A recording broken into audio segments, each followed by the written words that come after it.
Baru-baru ini, Lesti menurut netizen terlihat sangat kurus dan menyalahkan Rizky Bilar karena kekurusannya Lesti. Lalu Rizky Bilar geram dituding jadi penyebab istrinya Lesti Kejora terlihat kurus. Baru-baru ini netizen mengomentari tentang kurusnya Lesti, dan hal itu langsung dikomentari balik oleh Rizky Bilar. Netizen menganggap Lesti terlihat kurus baru-baru ini. Melihat dari pipinya yang semakin tirus, tentu ini menjadi pertanyaan dari netizen. Dan sebagian netizen menyalahkan kurusnya Lesti Kejora dikarenakan kurang bahagia bersama dengan Rizky Bilar. Hal ini menjadi persoalan yang luar biasa ketika dikomentari secara langsung berbagai tudingan yang dihadapkan kepada Rizky Bilar. Lalu bagaimanakah sudut pandang Islam melihat kurusnya Lesti Kejora? Apakah kurus dalam Islam merupakan hal yang tidak diperbolehkan atau seperti apa? Mari kita simak bersama-sama di Adam History. Assalamualaikum warahmatullahi wabarakatuh. Sahabat netizen yang budiman, pada kesempatan kali ini kita akan membahas mengenai wanita kurus dalam Islam. Baru-baru ini di sosial media, di Instagram, netizen sekarang sedang membicarakan tentang Lesti yang terlihat semakin kurus. Bahkan tidak sedikit dari netizen menyalahkan Rizky Bilar, yang mana Rizky Bilar merupakan suami dari Lesti. Yang menurut netizen, kurusnya Lesti itu ketika bersama-sama dengan Rizky Bilar. Lalu bagaimanakah sudut pandang Islam terhadap wanita yang kurus? Apakah itu merupakan suatu hal yang jelek atau seperti apa? Mari kita bahas bersama-sama. Namun sebelumnya jangan lupa untuk like, share videonya, serta subscribe channel Adam History. Oke, baru-baru ini banyak sekali netizen yang mengomentari salah satu dari akun Lambe Tura yang memberikan berita tentang sindiran netizen terhadap Rizky Bilar dikarenakan Lesti terlihat sangat kurus ketika hidup bersama dengan Rizky Bilar. Lalu banyak sekali komentar-komentar yang negatif di bawah postingan Lambe Tura ini ya. Pokoknya ya ini persoalannya karena Lesti terlihat kurus. Nah, apakah kurus dalam Islam itu suatu hal yang tercela atau hal yang terpuji? Mari kita bahas bersama-sama. Oke, sebelumnya mari kita lihat bagaimana postur Lesti hari ini ya.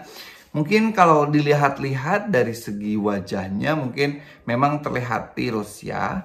Tapi bukan termasuk yang dikategorikan kurus-kurus kering kerontang. Kurus Lesti adalah kurus idealis ya. Lalu bagaimanakah sudut pandang Islam terhadap wanita kurus? Dan bagaimanakah sudut pandang Islam terhadap orang yang gemuk? Nah, sebenarnya ada sebuah keterangan yang menjelaskan bahwa innallaha yabghadhu al-habras samin. Bahwa Allah itu membenci atau tidak suka terhadap seorang yang ahli ilmu tetapi badannya gemuk.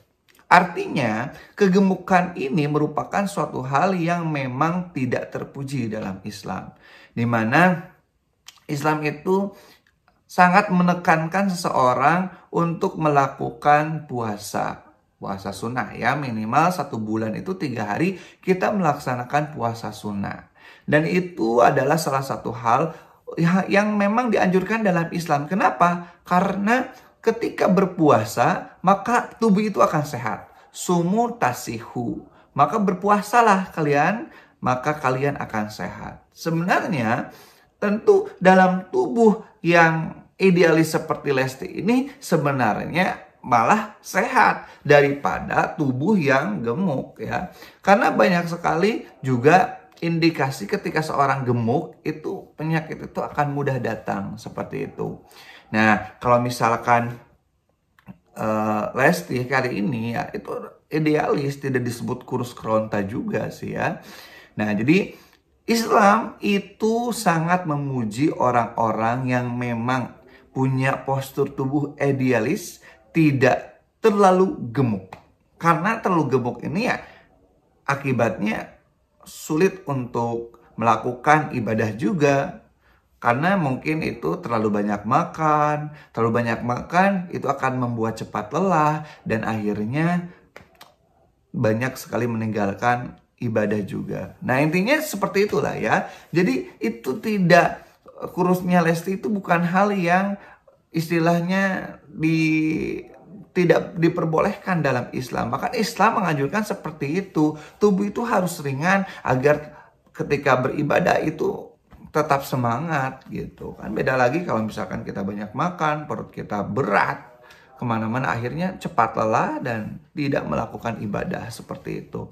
Nah ini netizen lagi ya, lagi-lagi netizen yang membuat geram suaminya Lesti, Rizky Bilar. Padahal Rizky Bilar itu ya tidak salah. Apa yang dilakukan oleh Lesti itu dipuji dalam Islam. Tetapi kembali lagi netizen yang menjadi kompor. Dan akhirnya tersulutlah emosi Rizky Bilar. Dan akhirnya berkomentar dengan memberikan komentar-komentar kepada netizen yang astagfirullahalazim. Ya seperti itulah ya. Netizen itu maha tahu. Aduh. Maha tahu atau sok tahu ya. Dan akhirnya membuat luka terhadap orang. Ini saya gak habis pikir ini sama netizen-netizen yang tidak punya hati, komentar sembarangan. Nauzubillah min zalik ya. Jangan sampai kalian itu akhirnya berdosa hanya dengan mengomentari sebuah komentar di sosial media. Nauzubillah min zalik ya. Kalian apakah tidak berpikir tentang hati orang yang kalian komentari? Itu termasuk dosa loh. Lalu kalau ketika komentar itu tetap ada, maka dosa itu akan terus mengalir. Namanya dosa jariah. Nauzubillah min zalik, jangan sampai kita membuat dosa jariah. Kalian sudah meninggal, tapi dosa kalian tetap mengalir, tetap menjadi catatan. Ketika orang-orang yang hidup itu sibuk mencari amal jariah agar setelah mati tetap mendapatkan kebaikan, mendirikan masjid, menyumbang ke pondok pesantren yang semakin lama semakin dipakai fasilitasnya untuk beribadah, semakin banyak juga amal kebaikan walaupun orangnya sudah meninggal. Ini malah mencari dosa jariah. Dosa jariah. Dosa yang terus mengalir. Selagi komentar itu masih ada di sosial media, maka selama itu dosanya tetap mengalir kepada orang yang berkomentar. Walaupun orangnya sudah meninggal. Tuh kan? Nauzubillah min zalik. Makanya jangan sembarang mengomentari, jangan sembarang mengetik. Kita harus berhati-hati. Jangan sampai membuat komentar yang menyakiti, komentar yang menggiring opini, apalagi komentar yang merupakan sebuah kebohongan. Karena selama komentar itu bisa dibaca, selama komentar itu menyakitkan orang-orang, selama komentar itu menghasilkan dosa, selama itu dosanya akan terus mengalir kepada orang tersebut. Nauzubillah min zalik, menjadi dosa jariah. Oke sahabat netizen, maka sekali lagi kesimpulannya bahwa Islam itu tidak menyukai orang-orang yang berat tubuhnya dan ya gendut ya, artinya karena hal itu akan malah mengurangi dari kesemangatan untuk ibadah. Dan memang ini ya, gendut itu karena banyak makan, dan banyak makan tidak dianjurkan dalam Islam karena Islam sangat menganjurkan untuk berpuasa ya. Minimal puasa sunnah itu sebulan itu 3 hari. Oke, sekian, semoga bermanfaat. Billahi taufiq wal hidayah. Walaupun minkum. Wassalamualaikum warahmatullahi wabarakatuh.